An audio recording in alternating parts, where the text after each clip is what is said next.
hoping Mr. Usher would be here to greet us when we arrived.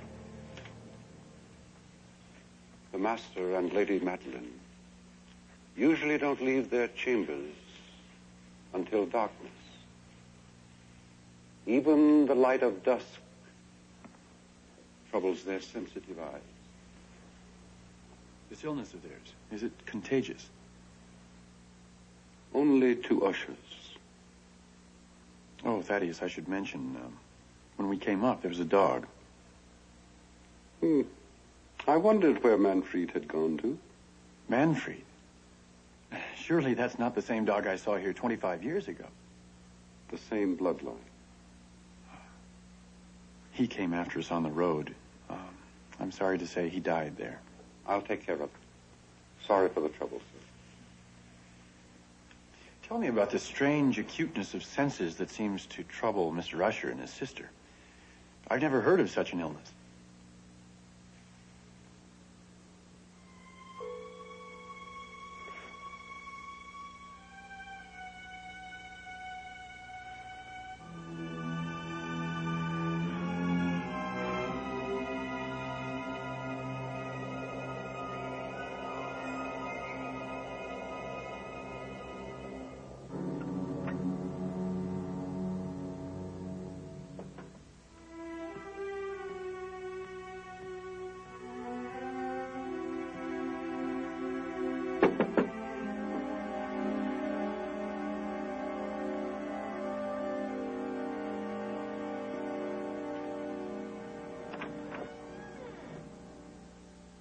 You look lovely. I had the strangest sensation a while ago. I was over here tidying up my face and hair when I suddenly got the distinct feeling that someone was watching me. Ah, it's this house. Dark shadows, subdued light, the creak of old wood plays tricks on you. It's on its last legs, I'm afraid. That crack in the front wall looks bad. Do you think you can fix it? I won't know until I inspect the foundation. Oh, excuse me. Thaddeus, isn't it considered good manners to knock before entering? I'm sorry, sir, but we try not to make any unnecessary noise. The Master will see you now. Alone.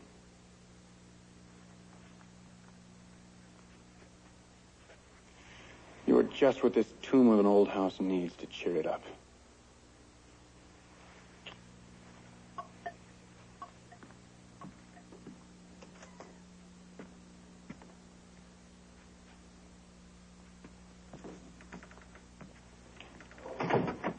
The Master's chamber is at the far end of the hall. Don't knock. Just go right in. He's expecting you.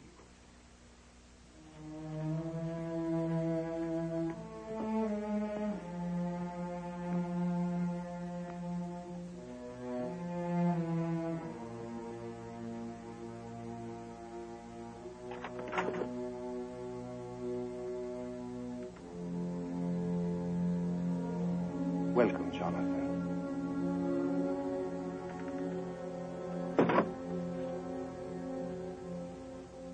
Roderick? My deepest gratitude for coming, my good friend. I have been ill. After so many years, I must seem quite startling to you, yes? Not at all. I had Thaddeus set out some port. He tells me your young wife is with you. I trust you've been made quite comfortable. To be perfectly frank, we would appreciate a room together. Well, you see, we've been married just a few weeks. I'm afraid that can't be arranged. You see, there are no double beds in the house. Perhaps we could put another bed in Jennifer's room. You know how wives are. She dislikes being alone. Well, that too would be awkward, my friend. You see, the beds are bolted to the floor, as is all the furniture. Why? The house often jolts violently, slipping on its foundation. So I've secured all the furniture to the floor. Your letter said that both you and Madeline were ill. What troubles you? It has no name. It is a hereditary disease which attacks the five senses. Has your physician prescribed medication? There is none. It has no cure. It is the reason no Usher has ever lived beyond his 37th year. You are my last hope, Jonathan. My last desperate attempt to save myself from certain doom. You must save this house. What has this house to do with your illness? Can you save it? The situation doesn't look encouraging, but I won't know for certain until I've made a complete inspection of the foundation. You must find a way. You must. In any event, I think the house is dangerous. You and Madeline should leave and stay in the village. Then, if it's possible to make repairs... No, we can't leave the house. Why not? For many reasons. For one, Madeline's condition worsens every day. I'm afraid to move her. But these rooms are so dark and dreary. Surely that adds to your morbid disposition. Put it out and play me!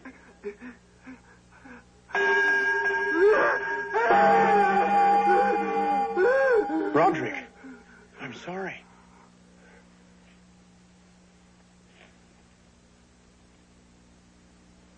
I can't fault you, Jonathan. How could you ever imagine the horrors of hell we live in? The sensitivity is so excruciating that I have to have garments made of the most delicate texture. Every odor assaults my nostrils. I can't endure even the fragrance of flowers. And only the blandest of food is palatable. But it is light and sound that creates the most torment. Neither Madeline nor I can tolerate anything above a whisper. Anything louder than that pierces our ears like 1,000 needles. Even the flutter of bats' wings outside of our window disturbs what little sleep we can steal.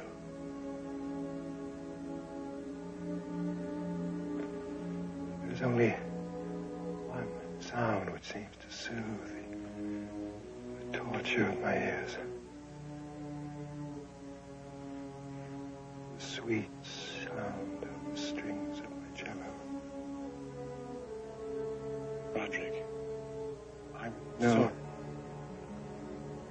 No, Jonathan, I don't want your pity, only your help. Go now. I look forward to meeting your wife at dinner.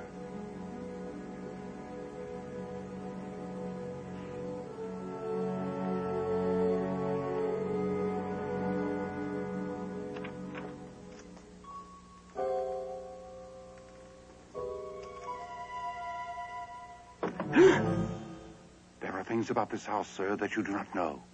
Perhaps it's best you don't know. If you take my advice, you'll finish what you have to do here and leave and ask as few questions as possible.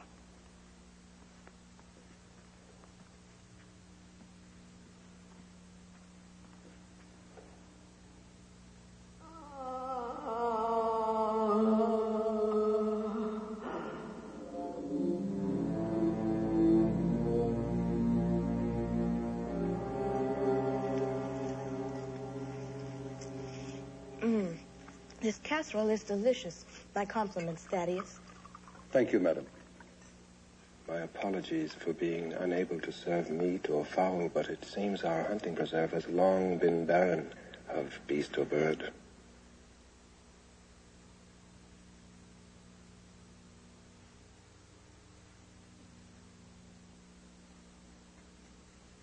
Jonathan, you're a very fortunate man to have such a lovely and gracious wife. But I think this dreary house is hardly appropriate for a holiday for a new bride. Nonsense. You've been a most cordial host. I'm just sorry your sister Madeline couldn't dine with us tonight. My sister is best left confined to her chamber. Her condition makes her poor company for strangers. Look out!